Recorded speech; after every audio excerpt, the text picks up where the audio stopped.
My girlfriend took my car while I was in surgery, so I reported it stolen, got it back, and watched her cry while cops took her away.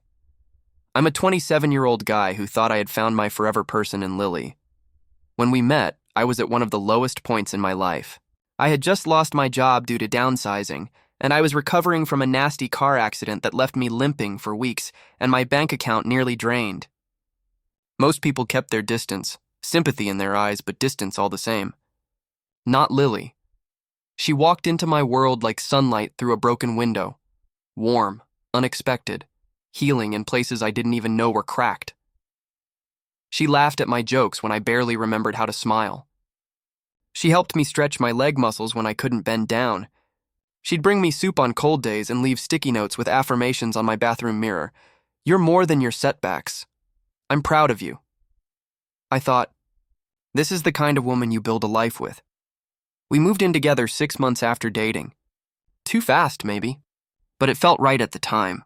She said she didn't care about the money or the scars or the fact that I was still getting back on my feet. "I believe in you," she said once, resting her head on my chest. "You're gonna rise, and I want to be there when you do." I wanted to believe her. God, I needed to believe her. But looking back now, I see the red flags, tiny comments that chipped at me. The way she'd borrow things without asking. Her sudden defensiveness when I asked simple questions. They didn't feel like betrayal back then. Just quirks. Just stress. Until the morning I woke up in a hospital bed after surgery, groggy, stitched up, and alone, and realized my car, the only thing I had left, was gone, and so was she. That car wasn't just a vehicle to me, it was my second chance. After the accident, I couldn't afford much. I'd been out of work, juggling hospital bills and barely scraping by. When the insurance money came in, it wasn't a windfall. It was just enough to buy a reliable used car. A silver 2014 Honda Civic with 140,000 miles and a missing rear hubcap. But to me, it felt like a Rolls-Royce. I poured every dime into that car. New tires, engine tune-up, a decent stereo so I could listen to podcasts on my way to job interviews. It was more than transportation. It was freedom. It was proof I was getting back on my feet inch by inch. I didn't have a lot left in the world, but I had that. Lily never had her license. She always said driving gave her anxiety, but she loved riding in the Civic. She'd call it our little spaceship when we went on late-night drives to nowhere. At first, she'd only take the car with me. Then slowly, she'd ask to borrow it for quick errands. I hesitated the first time, but she looked hurt. "Don't you trust me?" So I said yes. I gave her the spare key because she said it made her feel more independent. "It's just easier," she said. "And what's mine is yours, right?" I wanted to be the kind of boyfriend who trusted her, supported her. I thought that's what love was. Sacrifice, compromise, shared spaces, shared things. But she started treating the car like it was hers. Talking about it like she paid for it. Taking it without asking. Ignoring my texts when I'd ask where she was. More than once I'd wake up and find it gone. No note, no warning. Each time she'd shrug it off. "Relax," she'd say. "It's just a car." But it wasn't just a car. It was the one thing I'd rebuilt for myself, and soon, I'd realized just how far she was willing to take it. I had been putting off the surgery for months. It was a hernia that never healed properly from the accident, and the pain had been getting worse. My doctor warned me, if I didn't take care of it now, I'd risk permanent damage. I didn't have time to be out of commission, but I couldn't afford to let it get worse either. Lily was unusually distant the week before the surgery. I chalked it up to stress. She worked part-time at a bookstore, claimed she was worried about missing shifts while helping me recover. I tried to reassure her, told her I'd stocked the freezer, prepaid rent, and set up delivery groceries. "All I need," I said, "is for you to be there to pick me up." She nodded and smiled, brushing my hair back. "Of course I'll be there," she said. "You'd do the same for me." The morning of the procedure, she seemed distracted. She wasn't holding my hand like she usually did. She was checking her phone constantly. I asked her if something was wrong. She said, "No, I'm just nervous." When they wheeled me into pre-op, she kissed my forehead and said, "I'll be waiting." I went under expecting to wake up groggy, in pain, but comforted by the sound of her voice and maybe even her terrible hospital coffee. But when I opened my eyes, it wasn't her face I saw, it was the nurse, asking if I had someone picking me up. I blinked, confused, still trying to piece things together. I checked my phone, nothing. No missed calls. No texts. I asked the nurse to check the waiting room. She came back with a puzzled look and said, "There's no one here for you." That's when the dull ache in my abdomen was overtaken by something sharper, something colder. She wasn't there. At first, I told myself there had to be a reason. Maybe Lily got stuck in traffic. Maybe her phone died. Maybe something happened on her way to the hospital. My mind searched for any rational explanation as I sat in the recovery room. Still half numb and clutching a paper cup of lukewarm water with shaking hands, I texted her once, then twice, then I called, straight to voicemail. Finally, hours after my scheduled discharge, I messaged a buddy of mine, Ethan, who lived nearby. He didn't ask questions. He just came, helped me sign the paperwork, and got me into his truck. I mumbled something about Lily probably having a good excuse, but I didn't believe myself. When we pulled into the driveway of our apartment, the space where my car should have been sat empty. Not just empty, eerily empty, like someone had vacuumed the space clean. I hobbled up the steps, bracing against the railing with one hand and the searing pain in my side with the other. The apartment door was unlocked.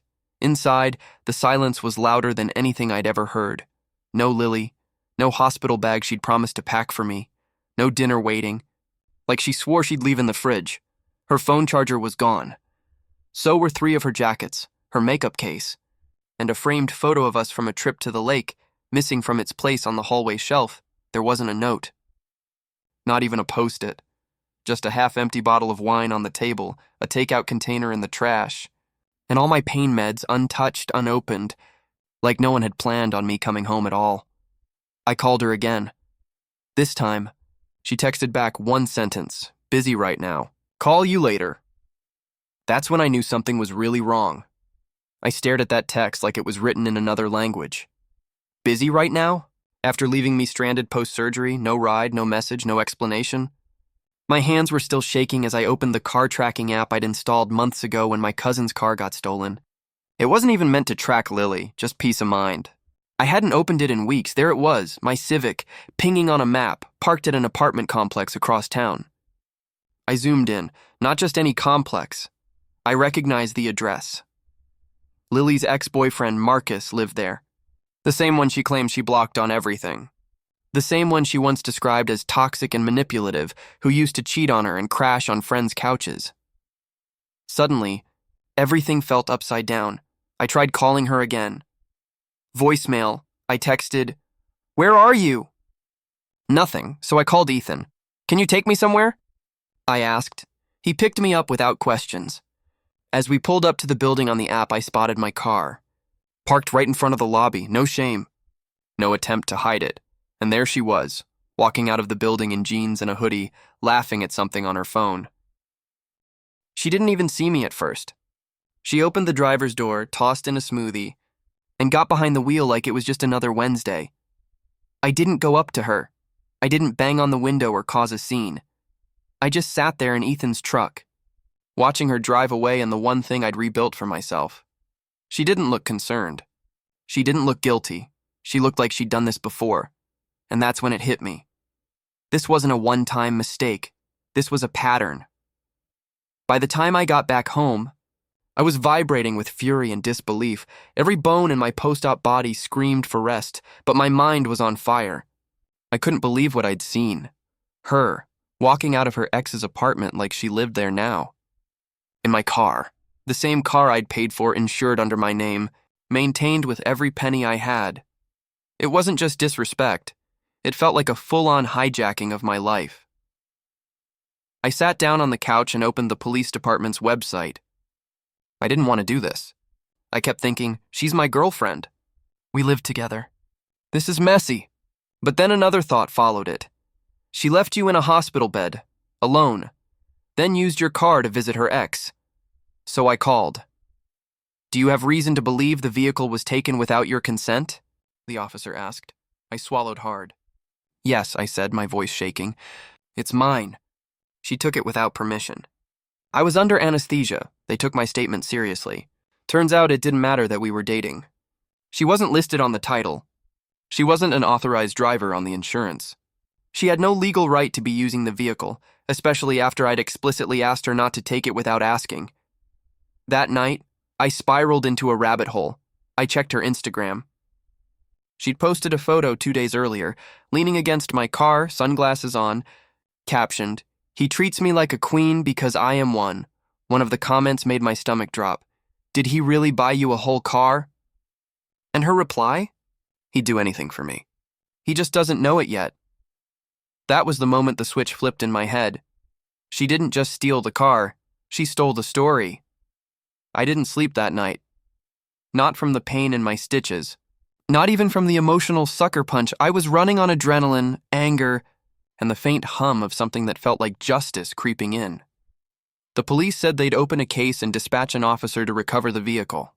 They warned me it might take time. "These things can get complicated when relationships are involved," the officer said. But there was nothing complicated about it to me. She left me, vulnerable, drugged, alone, and took the only thing I had left. It wasn't love. It wasn't even confusion. It was calculated. At 6:12 a.m., my phone rang. Unknown number. "This is Officer McCall with the city police. We've recovered your vehicle. I didn't even breathe. Is it okay?" "It's safe," she said, "and we've detained someone who was in possession of the car. Do you want to come down and confirm ownership?" Ethan drove me again, bless him. We pulled into the precinct, and there it was, my Civic, a little dirtier. A strong perfume scent still lingering in the front seat, but otherwise unharmed. Then I saw her. Lily on the curb, hands cuffed behind her back, eyes puffy and red, shouting something I couldn't hear. Her mascara was running down her cheeks. Her voice cracked as she tried to explain herself to the officers. She said it was a gift. One of them told me, half amused, half exasperated. I handed them my title and registration. "She told people I gave it to her," I whispered. "Doesn't matter," the officer said, flipping through the paperwork. "This is your name. She doesn't get to rewrite that." And just like that, I watched her realize exactly who had called them. I thought getting the car back would bring relief. Closure, maybe. A sense of control after everything she'd taken from me. Instead, it opened a floodgate of chaos I wasn't ready for. That same day, my phone lit up with messages from numbers I didn't recognize. Her friends. Her co-workers. Even one of her cousins. They weren't checking on me. They weren't asking what happened. They were attacking me. "Dude, you really called the cops on your girlfriend? What kind of man does that? You humiliated her over a car? Petty AF, you've ruined her life. Hope you're proud." One even went as far as messaging my sister, who then called me. "I'm not saying what she did was okay," my sister said carefully. "But calling the cops? She could have gone to jail." I couldn't believe what I was hearing. "She left me at the hospital," I said. "She used me. She was staying at her ex's apartment, driving my car around like I didn't exist." My sister went quiet. "Still, maybe you could have just waited and talked to her." It was like the world had flipped upside down.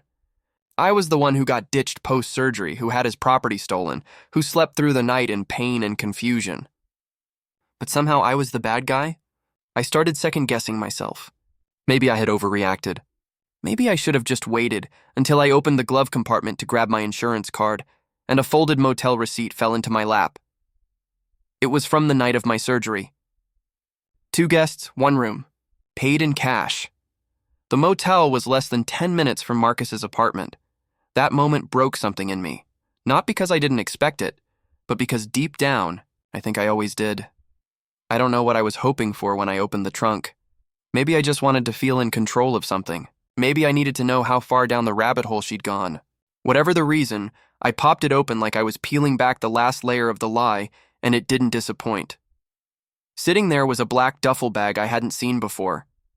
Inside were a few of her favorite outfits, her makeup kit, a burner phone still in the packaging, and a thick wad of emergency cash, $500, neatly rubber banded and stuffed between socks. I froze. That money had been mine. I'd been stashing it in a shoebox at the back of my closet, just in case rent ever fell short or I lost another job. I never told her exactly how much was in there, but I'd mentioned saving. She took it. No hesitation. No remorse. Also inside the bag was a job application printed from an out-of-state company, California. She had highlighted the line that said, "Relocation assistance available." There was even a copy of her resume, freshly updated. I sat down in the back seat, holding that bag on my lap, like it was a bomb that had already gone off. This wasn't just impulsive cheating. This wasn't a bad decision made in an emotional spiral. This was premeditated escape. She had packed to leave me entirely. She was planning her exit down to the last detail, and she timed it perfectly. Wait until he's vulnerable, healing. Too drugged to chase after me. That realization did something to me. Not rage, not even heartbreak anymore. Just numbness. She wasn't the woman I fell in love with. She was a stranger who had worn that woman like a costume, and I was the fool who applauded the performance. That night, I couldn't sleep. I kept replaying everything in my head. The hospital bed, the empty driveway, her laughing in front of Marcus's building, the motel receipt, the emergency cash. Each memory felt like a stab I didn't see coming. Not because it hurt more, but because it proved how blind I'd been. I needed to let it out. So I did what any millennial with too much pain and too little therapy does. I posted it on Reddit. Not in anger. Just raw honesty. My girlfriend took my car while I was in surgery. I reported it stolen. The cops took her away, and now everyone thinks I'm the villain. Am I wrong? I didn't expect much. A few responses, maybe. Some validation, maybe some hate. But by morning, the post had blown up. Tens of thousands of upvotes. Hundreds of comments, DMs, emails, people tagging their friends. Some called me a hero. Others said I was petty.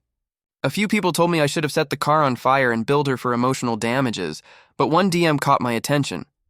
"Hey, I think your girl did the same thing to my cousin in 2021. She drained his account and bailed to Vegas. Her name was Lily, too.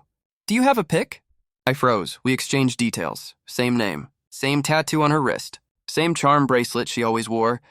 Different city, different guy, same exact MO. Suddenly I realized this wasn't heartbreak. This wasn't personal. This was her playbook. She'd done this before, and God knows how many times. The relationship I thought was unique and precious was just another con, and I wasn't the first sucker to fall for her performance, but I was going to be the last one she got away with. She texted me 2 days later. No apology. No explanation. No emotion, just one word. Why? I stared at that single syllable, like it was supposed to undo the hospital bed, the stolen car, the motel receipt, and the job application she hid in my trunk. Like it was meant to wash away everything with one soft-pitched cry for understanding. For a moment, I considered ignoring her completely, but silence felt too merciful. So I typed, "You left me in a hospital bed alone. Then you took the one thing I built for myself. You used it to go sleep in your ex's bed. And you still ask why? Here's your answer, because I finally chose myself over the lie I kept loving." I didn't wait for her to respond. I blocked her number, deleted her socials, removed our photos from my phone one by one, like scrubbing rust from a blade that kept cutting me long after the initial wound. She tried emailing me later, twice. Once to say she never meant for it to go this far, and once to say I didn't have to ruin her life. But I didn't reply. I didn't need to anymore. She'd already taken enough of my time, my trust, my peace, and she wasn't getting another second. Thought blocking her would make me feel empty, but all it did was give me air, like the first real breath after being underwater too long, like finally closing a door I never should have opened. A month later, I sold the Civic. It felt weird at first, letting go of something that had come to represent my recovery. But every time I sat in that driver's seat, I smelled the ghost of her perfume. I saw her laughing with someone else in the rearview mirror. The car wasn't just transportation anymore. It was a reminder of how easily people can take what you love, wear it like it's theirs, and toss it aside when they're done. So I let it go. Used the money to relocate. Nothing dramatic, just a new apartment in a nearby city, a change of scenery, a quiet reset. I picked up a remote job doing tech support, started biking more, even signed up for therapy. The first time I told my story out loud, I expected the therapist to judge me. Instead, she said, "You didn't just lose a girlfriend. You lost a version of yourself who tolerated betrayal because he called it love." That line stayed with me.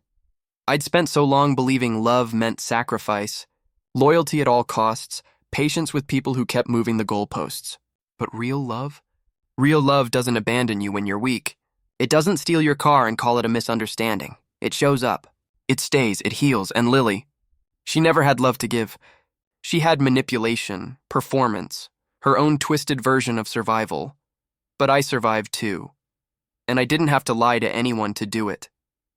Sometimes I think back on that hospital bed, the cold room, the silence, the missing ride, and I'm grateful.